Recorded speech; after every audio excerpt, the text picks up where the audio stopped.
Greetings, dear ones. I'm Kryon of Magnetic Service.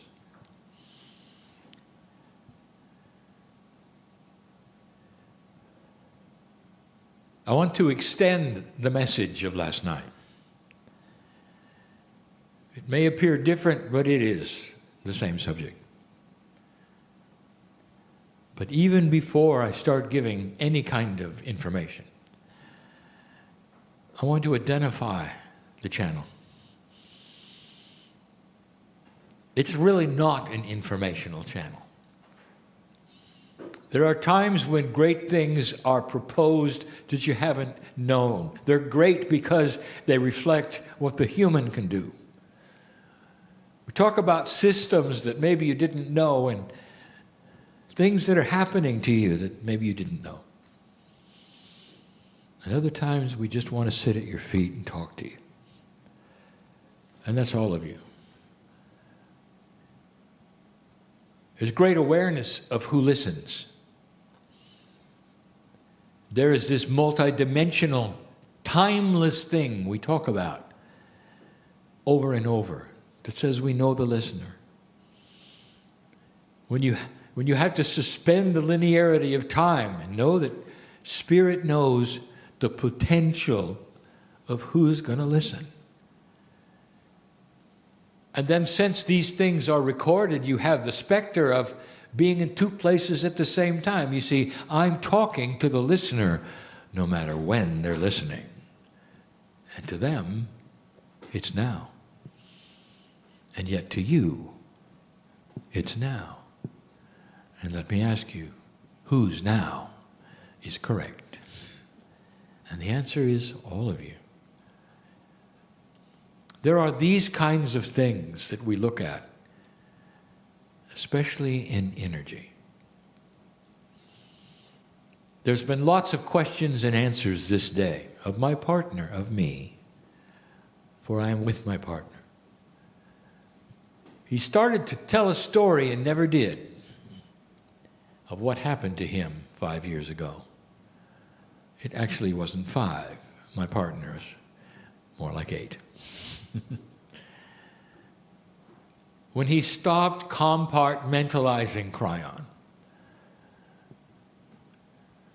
Humanity does this. They look at their relationship with Spirit and they segment it. There's a place to worship, a time to worship, what you wear when you worship, a day to worship. You come and you go, you schedule it. And we've said that before. My partner was doing the same thing. Some of you are doing the same thing. When he sat in the chair, he changed because he had to bring in me. The group that is called the Kryon, that is an energy from the other side of the veil that can communicate with you basically through love. And he had to get ready for it. He actually had to leave the room and come back for it. Many people remember these times. I asked him, is he ready for the next step? He didn't know there was one. He thought he had arrived at the last step. There is no last step. You're always, always going to another one. And he asked what it was, and I said, how would you like to be with that which is your higher self and me? All the time. I can remember his answer. Partly comedic, but there was truth. He said, will it hurt? Partly reality, will it hurt? And what he meant by that, will it hurt the flow of my life? Can I still be me? As though a magnificent thing would be bad. And then we ask him to try it. It became a meld where no matter where he is or what question he is asked, he delivers the answer from that part of him which is connected to me. In these sessions, some of you can feel it. When he flips between Lee and Kryon. Those who discern can see the light in Him change. And this is the invitation, an extension of the last channel we gave you. If God is inside, why do you compartmentalize it? How many of you can meditate while you shop? Some of you feel that in itself is a form of meditation. But the question is this: can you multitask with God? Can you be at work or an assignment or something that you're doing because this is what you do? And at the same time, you're involving the grandness of creation.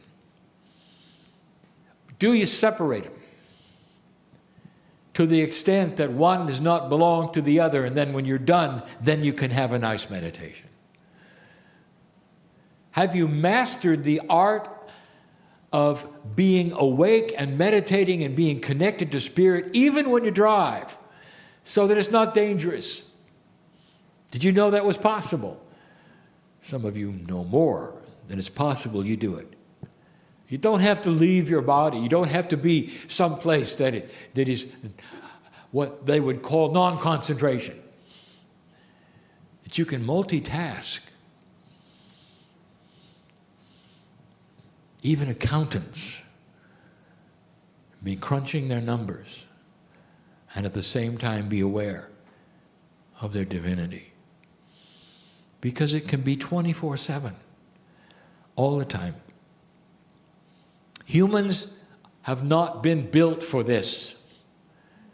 And the reason is because that which you call human nature, your society, your training, your culture, has always segmented everything.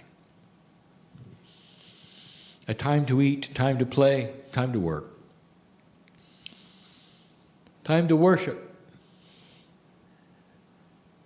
A time for happiness and sadness. And as this meld begins, all of those things also meld. If you start this process and you understand what I'm saying, the compassionate part of you starts to be involved no matter where you are, no matter what you do. It's almost like an extended worship service where you would pray, meditate, sing, feel the presence of God in everything you do. And you would not be worshiping an entity or even a God. You would be worshiping the joy that you have. You would be grateful that now you can have something all the time and not just once in a while or not just on the schedule. Kryon, is it possible we can be connected when we sleep? What you don't know is you've always been connected when you sleep. That's part of that multidimensionality of your dreams where they go everywhere. And you can't make any kind of linear sense in so many of them. Your brain disengages. And part of spirit then will be with you in ways it is not when you're awake. Awakeness often creates survival. Awareness of who is there and why they are there and how you can move around and be safe. Can you do that and still be connected to Spirit? And the answer is yes, completely, totally. I want you to revisit your own Akash. There were times, dear ones, eons ago, when you really were in survival. You really did carry a spear. You really did have something, perhaps, to live in you wouldn't recognize today. And I want to tell you what the indigenous believe. That God is in everything. In the animal that is about to be sacrificed. In the plants that grow for your nourishment. And every step you take, Gaia is with you. The meld was complete, and that has been lost. And now we rekindle that meld, but in this new energy, it goes far beyond this. It starts to enhance the intuition and synchronicity. Who will you meet and when? I speak to a room full of people. It is there now. And I say to this room filled with people, did you meet somebody you didn't know today? And did you learn anything you didn't know from them? Did you recognize them? Not as former family members, not as profound Akashic things, but as member of a soul group called the Creative Source. Could you see you in them? Could you relate? Could you be empathetic to the point where you could join them often and know that you'd be safe and fine? Synchronicity works this way. You're pulled together from places that are very different. For commonality, you have come to the room to hear the channeling, to enjoy the energy, to be with others of like mind. And now let's add the last one, to always expect. Synchronicity with people you don't know. There are those who had answers for you today if you took the time to meet them. The situations and issues that you've asked about and wondered about. Synchronicity is the new key. Intuition will push and pull you, not karma, to come to these kinds of meetings and other areas where you will meet those who are there to meet you. And how are you going to enhance that? How do you know where to go? And the answer is the meld. The last channeling asks you to stop looking for an exterior God and start looking inward to an interior God, so that your meditations would begin differently. Dear Spirit inside. Dear God inside. And when you say those things out loud, the very cells of your body celebrate the fact that you know it. It's almost like they're saying, they're awake. They know about us. Finally, the integration begins. The meld is the invitation to carry around that part of you which is divine, that you feel is God, whatever that is, to carry it into the most unlikely places, what you do, where you go. As you drive, as you walk, as you shop, as you eat, as you talk. And dear ones, when you do that, things change. You're healthier. Did you know that? You can't segment and remove spirit from your cellular structure and only visit it when you want to and expect balance in your cells. Your cells crave this. The balance of bodies crave this. The missing piece, the element that's always been something that has been mysterious and people have asked about over and over. How can I this? How can I that? Your name goes here. How can I go this? What's next? You're not melded yet, or you wouldn't ask. The melded human being is one who is super intuitive and don't even know it. They just know what they should do, where they should go, and what's next. That's the meld that we speak of. This creates the new human who's starting to appreciate and understand that spirituality is not removed from the corporeal human being, the corporeal human being. Can you do this in a corporate structure? Can you go to work? Can you go to committee meetings? Can you meet the boss and have God inside? Now, some people say, no. I've got to leave Spirit at the door when I go into the office. As though Spirit was not there. I hear this all the time from humanity. And they would say, you have no idea what I have to go through. As though we weren't there. Next to you the whole time. Even in your statements in meditation, you don't know we're there.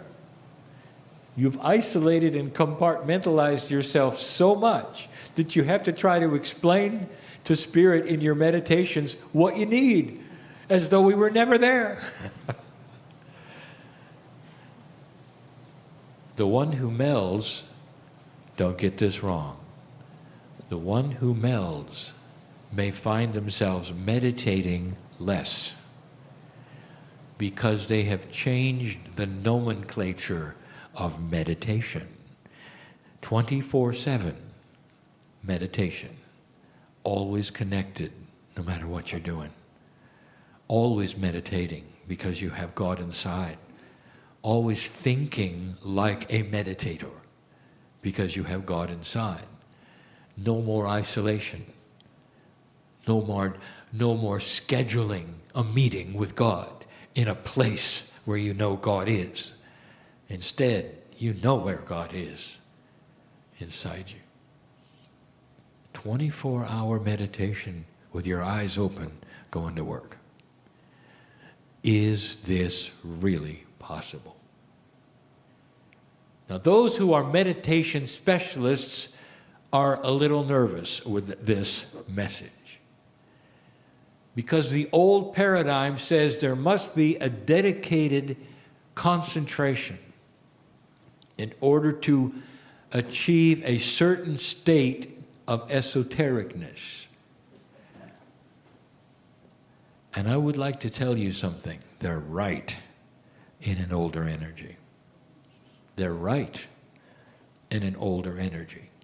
And the proof of this is what meditation creates in your body. It creates healthiness. It creates longer living. It creates that which is less anxious. It actually spreads into the ground around you. They're right. And now we're saying it's changing. A meld creates a different kind of meditation, but the results are the same. You won't be meditating as much in the way you used to. Instead, you will be meditating every second of your existence. Everywhere you concentrate and look, you will see God there. You will think about spiritualness not in the same way. You won't be concentrating on some elusive thing and trying to bring it to you because it's already there. And instead, you will readjust how you look at everything.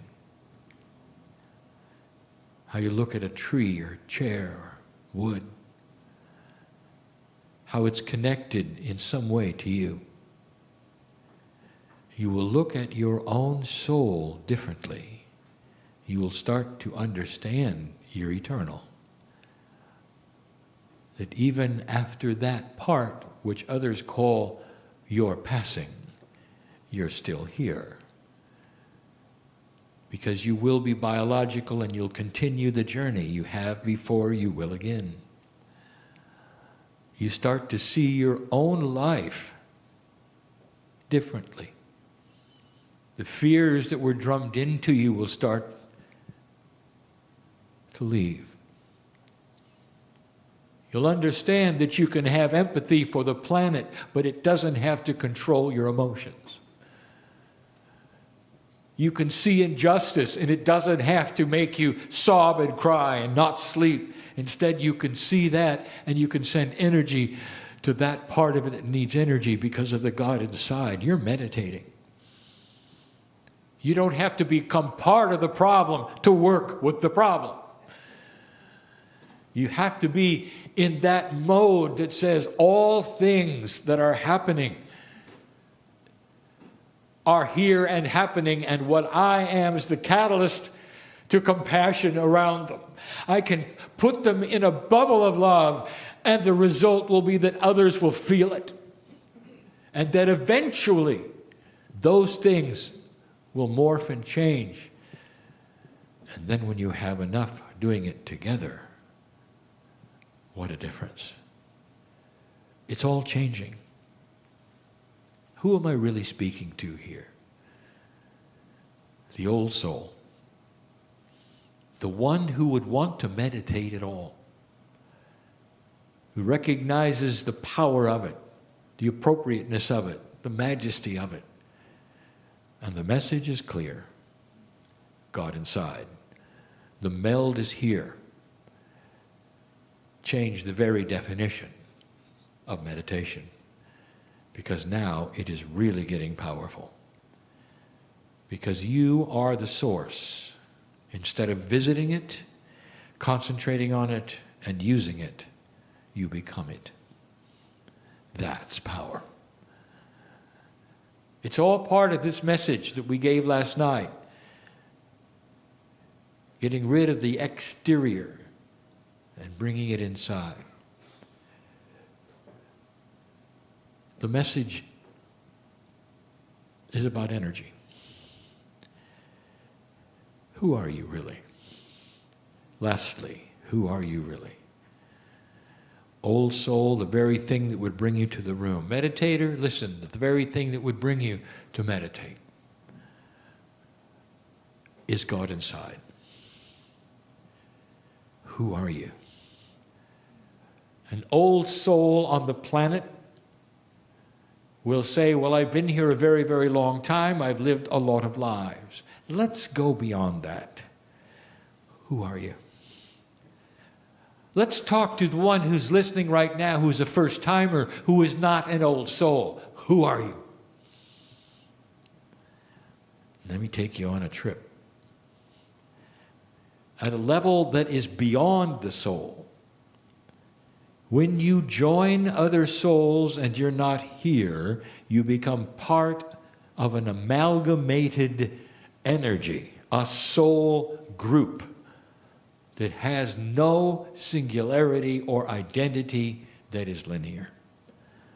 You are part of the soup of creation, the energy of the universe, looking at the galaxy. That's who you are. That means you were here when the earth was created. What if I told you that every single one of you, in whatever form you can imagine, was standing there at the very creative event when the universe was put together, the galaxy started its journey, where time meant nothing, and the clock didn't tick, and the idea of ancient was not even in the language of God. It just was. And you saw the collision of objects. You saw the earth created. You saw the moon created. And the whole time you knew the Pleiadians were coming. That group of ascended beings from far away who also had God inside just like you do. Almost like your spiritual parents, not space people, but spiritual people. People, not aliens, people who would eventually come here and seed you in a way that would be magnificent to bring you to this place where the shift is happening, where my partner could sit here, where channeling is being listened to. You were there when the earth was created. You were there when the galaxy started spinning. You got to see the pair in the middle of the spinning galaxy, not the singularity, not a black hole, but the push-pull of the energy that no one has discovered yet and will. You know how physics works. You knew that someday you'd start your journey here. That's who you are. That goes apart from humans, doesn't it? Now we're talking about the essence of you. You're forever. And when you meld, I promise that one of the things that's going to happen is that the longer you live, the more you'll be aware that death itself is a paper tiger. It's a transition, and all it does is create sorrow for those you left behind. That's all it does. It doesn't take you to a bad place. It takes you to a good place. You go home. And all that happens next is that you come back. The worst thing about death is not dying. It's those who are left behind and how they treat it. And how you can prepare them to treat it. If you can cognize this with them too, they'll have a celebration. They'll celebrate you in your next incarnation. They'll celebrate all that you did while you were here. They will celebrate you into the beyond. And there will be tears of joy that you're eternal like they are. What a concept. A new kind of funeral. And it's coming. You're going to see it. This is an accelerated consciousness, ways of thinking that are very different. And they're going to become common because universal truth is that way. I want to remind you in closing, there was a time on this planet when there were many gods. And it wasn't that long ago. Even when you're talking about 3,000 to 4,000 years, which is nothing, there were multiple gods and arguments about which one is correct and real. Most of them were dysfunctional. And then something happened at the right time, in the right place. The earth got the news and accepted it almost universally over a small amount of time. Monotheism. One God for the planet. Today, there is one God for the planet. That is a consciousness shift. And so when we tell you there's going to come a time when you understand more about the way things work spiritually, even death and life, you're going to say, I don't think so. Well, I want you to readjust your thinking based upon what happened in the past. The earth shifted its whole focus because the truth spoke for itself. There is one God. And there'll be also the agreement that there's also one system of one God. And that one system is that humans have a soul that is eternal. And the eternalness of it is not something that goes to another place. It returns and celebrates its existence and improves the planet every time it comes. A beautiful system of soul return. And that will then be common on the planet, just like monotheism became common on the planet. It's coming. It will not then cancel or make systems wrong, which you call spiritual. They will simply adjust, and you've seen it before. They will adjust and still be as magnificent.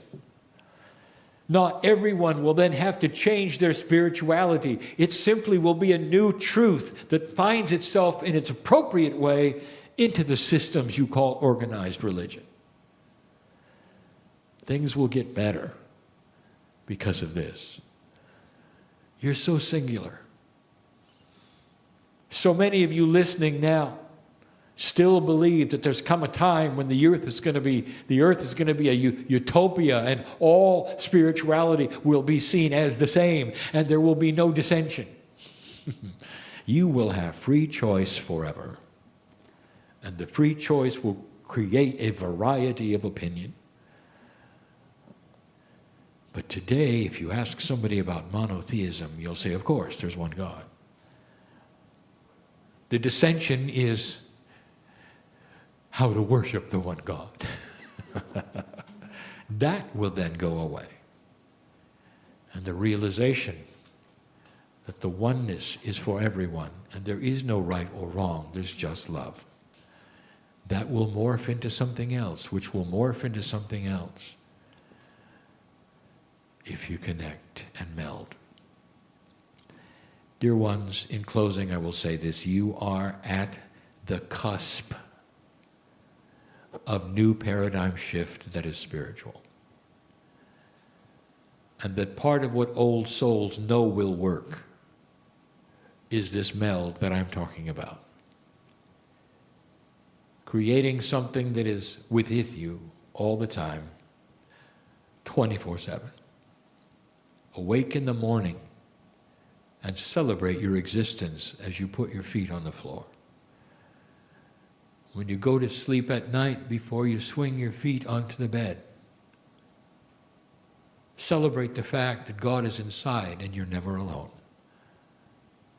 And that death will never have a sting that you've been taught it would. I want you to think of your demise, which will always happen. Think of your demise, which will always happen, and smile. Can you do it? Because you're coming right back. And you continue, and you continue, and you continue. It's simply a transition. That's all it is. Call it a transition of love. Because that's what it feels like. You'll see. You've done it before. How many of you have Akashic remembrance of passing over the veil? And you might say, well, I don't really remember that, Kryon. Oh, you will. And when you do, a whole nother awareness will be yours. This is the beauty of what's happening here, slowly. There'll come a time when these channels will be listened to yet again, in whatever format is available at that time. And you'll say, all of this has happened. The fun part is that you'll be there. So will I. And so it is.